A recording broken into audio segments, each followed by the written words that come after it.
Alors, si vous avez été refusé pour une demande d'admission dans une université sur Campus France, il faut savoir que vous avez la possibilité de demander que votre dossier soit réétudié, donc pour tenter de changer ce refus par une acceptation si vous jugez que l'université s'est trompée. Donc, dans cette vidéo, nous allons voir comment s'y prendre.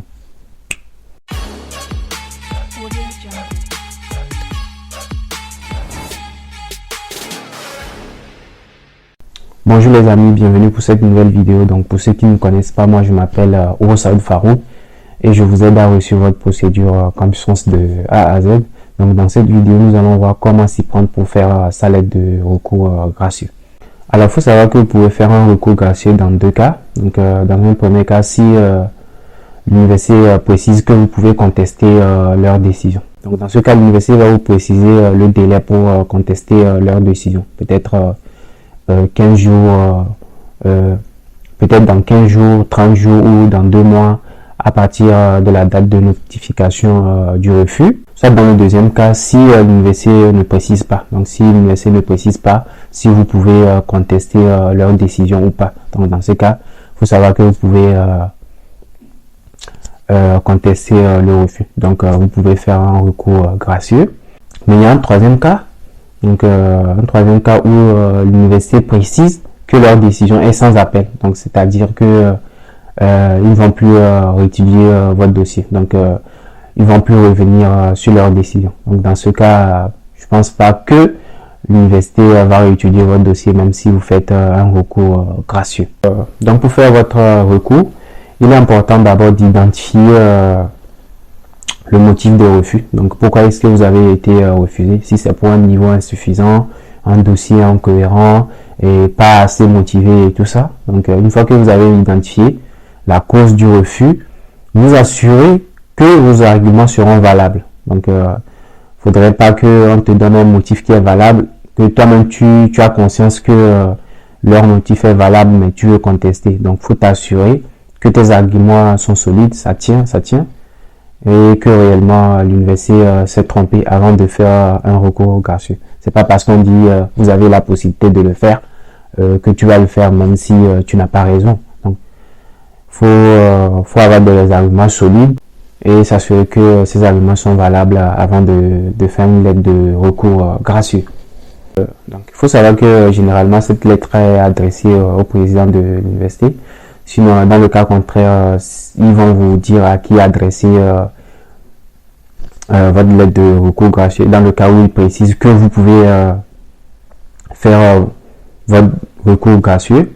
Donc, dans ce cas, ils vont vous dire peut-être sur quelle adresse mail envoyer votre lettre ou les démarches à suivre. Donc, ils vont mettre toutes les informations nécessaires pour pouvoir contester leur refus. Dans le cas contraire, s'ils n'ont pas précisé si vous pouvez faire un recours gracieux ou pas, donc vous pouvez toutefois écrire au responsable de formation pour leur demander ces informations. Donc à savoir à qui vous devez adresser cette lettre et sur quelle adresse mail vous devez envoyer cette lettre. Soit ce que vous pouvez faire aussi, vous pouvez rechercher sur le site de l'université ou sur Google, peut-être l'adresse mail de la présidence de l'université en question. Donc souvent vous pouvez trouver ces informations avec des simples recherches sur Google ou sur le site de l'université dans l'annuaire. Donc quand vous recherchez l'annuaire sur leur site, vous avez le nom, le prénom, l'adresse mail du personnel de l'université en question. Donc pour pouvoir adresser votre lettre de recours gracieux.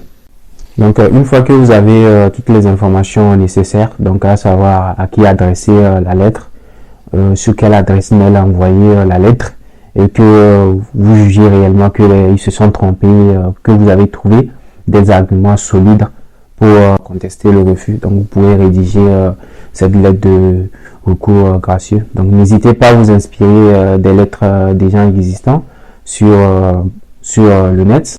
Donc je vais vous présenter le plan de la lettre. Donc comment se présente la lettre, quelles sont les informations à mettre dans cette lettre et tout ça. Donc dans la lettre, vous devez mettre les informations suivantes. Et votre nom, votre prénom, donc votre adresse, votre numéro de téléphone. Donc si vous voulez. Donc, le plus important, c'est de mettre l'adresse mail, parce que l'adresse mail, c'est très important. Ils vont vous répondre sur votre adresse mail, votre identifiant Campus France. Ça, c'est très, très, très important.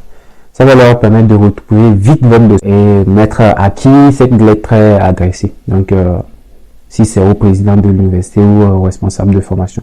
Donc, comme je l'ai dit, dans le cas où ils ont précisé que vous pouvez contester ce refus, ils vous diront à qui adresse cette lettre. Mais comme je l'ai dit, généralement, c'est au président de l'université. Donc, ça peut changer. Ça peut être le responsable de la formation, mais généralement, c'est au président de l'université. Donc, l'objet. Donc, pourquoi est-ce que vous écrivez cette lettre? Donc, vous écrivez cette lettre pour demander que votre dossier soit réexaminé et tout ça. Donc, la lettre est composée de 3 parties essentielles. Donc, une première partie, donc, où vous devez dire pourquoi vous rédigez la lettre. Donc, vous rédigez cette lettre pour demander que votre dossier soit réétudié et tout ça. Donc, vous devez aussi préciser la date à laquelle vous avez eu le refus, le motif de refus. Donc, dans cette première partie, il faut qu'on trouve ces informations. Donc, voilà. Donc, dans cette partie, vous pouvez par exemple dire je me permets de par ma volonté de vous adresser cette lettre afin de solliciter vos compétences dans le but de réexaminer ma candidature vis-à-vis de la décision qui m'est parvenue le 10, peut-être janvier 2023, indiquant un refus d'accès pour les études en licence en sciences technologiques, santé, mention informatique. Donc, vous voyez que dans cette partie, on a dit pourquoi est-ce qu'on rédige la lettre, voilà. Donc, on a précisé la date à laquelle on a été refusé, pourquoi est-ce qu'on a été refusé et tout ça. Donc, dans la deuxième partie, vous allez réaffirmer votre intérêt pour la formation, pour l'université. Donc, pour montrer à quel point vous êtes très intéressé par la formation, l'université, à cause des dispositifs peut-être mis en place par l'université, tout ça, les stages, etc. Le nom de la formation et votre projet d'études et votre projet professionnel. Pourquoi vous jugez que cette décision n'est pas juste? Donc, en fonction du motif de refus.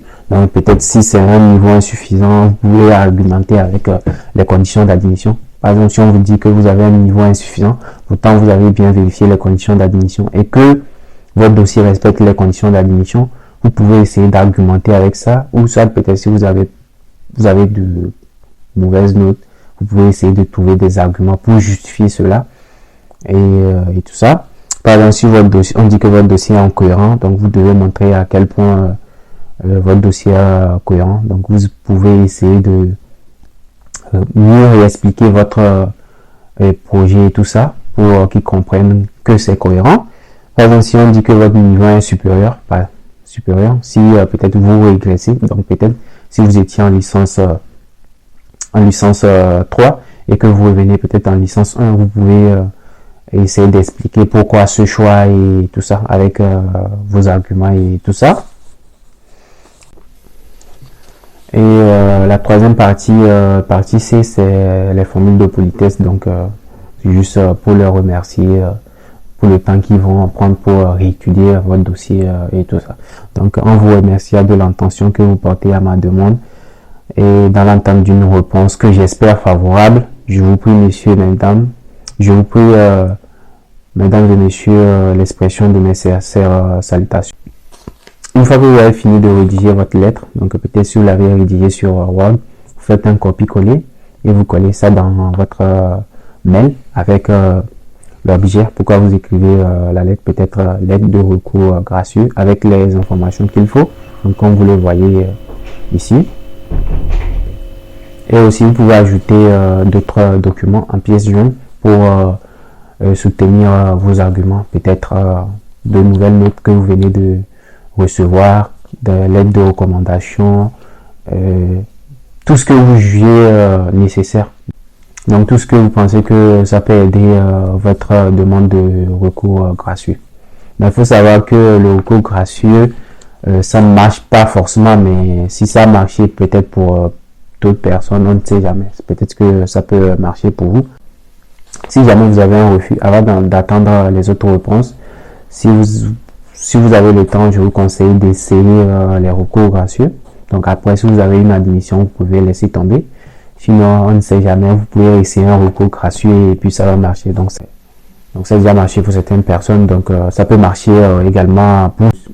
Donc ça ne garantit pas que vous allez avoir une acceptation après ce refus. Donc c'est juste une possibilité qui s'offre à vous. Donc le but de cette vidéo n'était pas de vous donner une lettre, mais c'est de vous montrer la structure et toutes les informations qu'il faut mettre dans la lettre. Et donc dans la prochaine vidéo, dans la partie 2, je vais vous présenter une lettre de recours gracieux que j'ai eu à rédiger l'année passée pour le motif insuffisant. Donc merci d'avoir suivi cette vidéo et on se dit à la prochaine.